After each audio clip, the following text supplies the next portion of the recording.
Lady Charmaine, and my guests today are putting Black love in the spotlight. Starting with the February issue of Ebony magazine, which celebrated Black love, and now there's a new book asking, where did our love go? Love and relationships in the African American community. And here to talk about where did our love go, help me welcome publicist, author, and founder of AFCA, Mr. Gil Robertson, journalist and lifestyle expert Amy Elisa Keith, and award-winning journalist Edward M. Garnes. I want to welcome everyone to the show. Thank you so much for joining me today. All right. Thank you. Thank you. Thank you. You are so welcome. Now, there is a new book that's hitting the shelves, and it's asking everybody in the African American community, that is, where did our love go? So starting with you, Gil, what were you noticing that was missing in the African American love relationship that even made you want to put this book together? Well, Lady Charmaine, I felt that there was a need to address, the ongoing challenges being faced African American couples, in finding life partners and, being able to build and, create sustainable relationships. And so, I just thought it would be a great,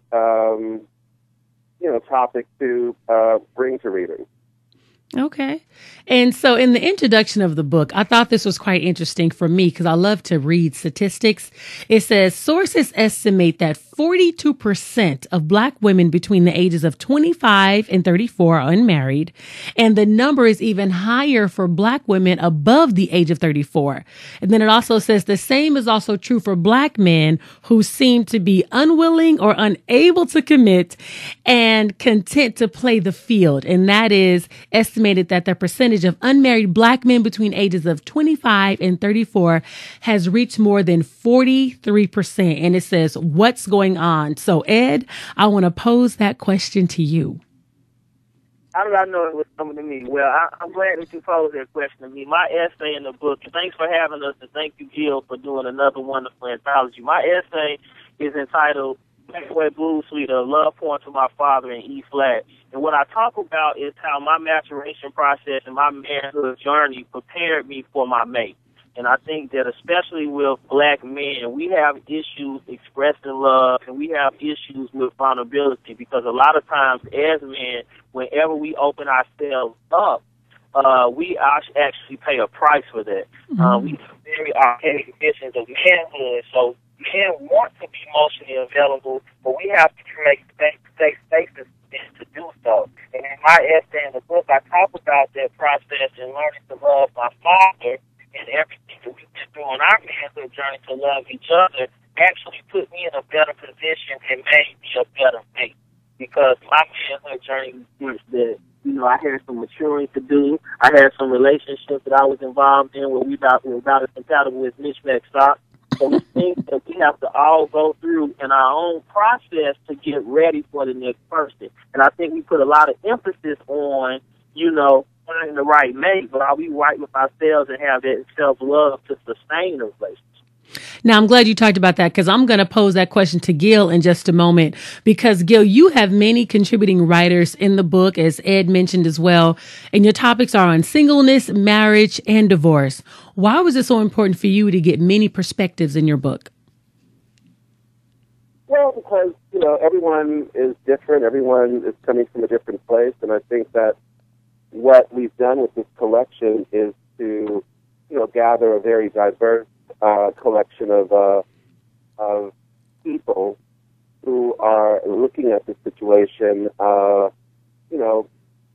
their perspectives that are based upon their experiences.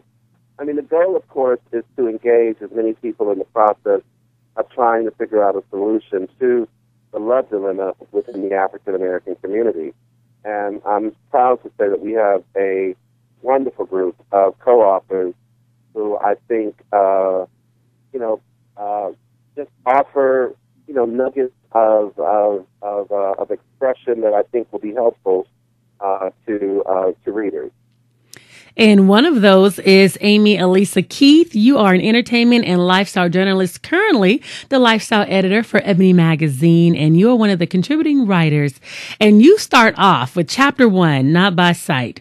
And your perspective on marriage in the Black community is very common in many households. Can you kind of briefly tell us your story? I really enjoyed reading your chapter in the book. So kind of briefly tell us your story. My essay, Not by Sight, was really sort of based on the fact that I grew up in a single-parent household and didn't know what marriage looked like up close. I didn't know what it was like to see a father and a mother come home, or disagreements, or, weathering the ups and downs of really know that up close and personal. I had aunts and uncles that were married, and I saw friends and their parents who were married, but I didn't know it for myself. And so now that I'm at that age, in my early 30s, where I'm in a committed relationship and want to take that next step towards marriage, I started to ask myself whether I could do it, because I had never seen it before. Mm-hmm. So that's really what my essay, Not by Sight, was about. And I'm so glad you wrote that, because a lot of women, because I know I grew up in a single parent household, and with me getting married, I felt the same way. Could I do that? Because I know my grandmother, she was married to my grandfather, but as you wrote in the book, that was her second marriage. So I had never really seen a marriage, from the onset, lasting. All of my aunts were divorced, so that's all I knew. So thank God I'm going on 15 years. Thank you, Lord. But I was the same. I was a little nervous. Should I even take this step? Would I mess it up? Would I also be a divorcee as well as my other aunts? So I thank you for that. And this question is for you, Gil. Your chapter is on The Clock is Ticking, and you give a very honest look at yourself. So I commend you for that one, which a lot of people probably would hesitate to do, because you said, and I quote, you said, "I am egotistical, territorial, and even somewhat manipulative and controlling." Why did you decide to be so candid in your chapter? Well, I think it's important that if we're going to, pursue, a life partner, if we're going to pursue that, then we need to be honest with ourselves. I think that a key ingredient to maintaining and growing a relationship is honesty and transparency. And so that starts by looking at, the man in the mirror each day and sort of facing up to what your strengths and your shortcomings are. So, yeah, that's what I was saying. I was sort of speaking from my heart and just laying it out there as I see it, and owning up to it. And I think so many people in your book were so candid. Like when I read Anthony Hamilton's chapter on the big picture, he hit the nail on the head. And I am so glad you started off part 2, which was about marriage, that section. He gave a very sobering look into marriage and a realistic outlook and expectations. A lot of people don't really give that particular outlook. So I'm glad you started that off. So it gave everybody a sobering look. You look at yourself, look at things you have to work on, also dealing with the female and what we like, just dealing with conversation. It was so sobering if you're looking to get married. So why did you decide to start off chapter 2 with Anthony Hamilton? Well, I mean, in every case, I wanted to start off, I wanted the first essay to, to sort of set the tone to some degree of what that particular section was all about. And, like you just said, I mean, Anthony's piece, I thought was very compelling and really, from soup to nuts, sort of discussed the various thoughts that run through, men's heads when it comes to, the relationships that they're in.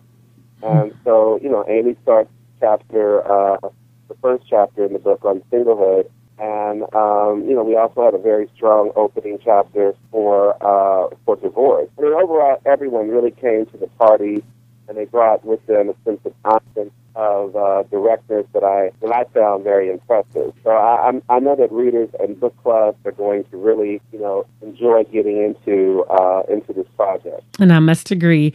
And Ed, this question is for you. There was a good point in the book that stood out for me, and it says, there was a time during slavery when African Americans were prohibited to marry, and then after slavery, we could not wait to get married. And now we see a lot of people in the African American community, we're not rushing to the altars anymore. anymore like we once were.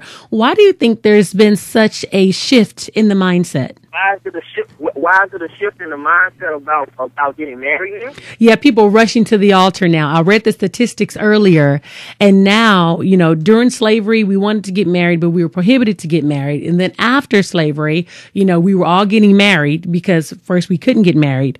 And now we don't have as many people rushing to the altar like we used to. Why do you think there's been such a shift?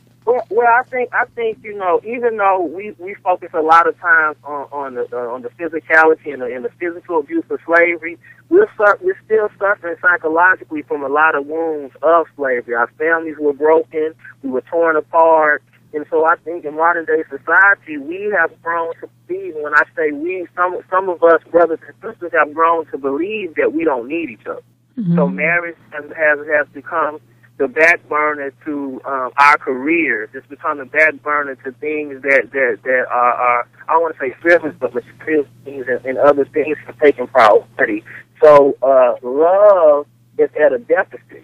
I think on a larger scale, love in our society is not free. If you turn on television, you're not going to see anything really talking about love. You're not going to see, especially in our community, diverse images of people loving each other, whether they're same-sex couples or sexual. Black love is at a deficit, period. So we have suffered with a lot of things with esteem and self-love. And it's very difficult, I guess, I can speak, since I have been married for almost a year now, it takes a lot to come together with another person. And I have seen successful relationships that sustain themselves when people are honest and they have done the work mentally and emotionally to heal themselves. But a lot of times we are carrying so much baggage. I'm talking about Louis Vuitton baggage. Like, everybody talks about bags. Like, we got Louis Vuitton, Gucci, we got a ton of bags, and we have to get through. And we underestimate the development process. We have to be self-developed before we can come together. So we basically need to value love more. And we need to focus on positive examples. Yes, there are many negatives, but there are plenty of love mentors that we can focus on in our own communities and give Black love, some big ups like you're doing on the show, because it's not all bad. But we need to hear more diverse stories about love, and I think that's the deal is bringing to the table with the book a very eclectic mix of our authors and a very honest conversation. Because we can have a conversation without disagreeing. We can disagree, agree. And that is so true. And it is truly spawning a conversation, because as I was reading them, I'm like, wow, I saw a lot of myself when I was a single woman. I see where I am today as a married woman. So Gil, for you, what is it that you want the reader to take away from this book? Well, I want people to know that love is possible and that love is real, and that certainly it's something, as Ed just said, that they have to work in order to really attain. Amy said something very interesting the other day. We spend years preparing ourselves in our academic studies for our professional careers, and we also spend a lot of time, working out and making sure that our bodies are as physically perfect as we can make them. But we don't really spend a lot of time preparing ourselves for love, being in a relationship. And so I hope that readers will walk away from, the experience of reading this project with a better sense of what it takes to have love in their lives. Mm. And more importantly, to keep love in their lives. That's good. And where can people get the book? They can pick it up online, Amazon, Barnes & Noble. They can pick it up at all major retail big boxes like Target or Walmart, Barnes & Noble. It's available wherever books are sold. Our website is lovego.com. Our Twitter handle is Where Did Our Love Go?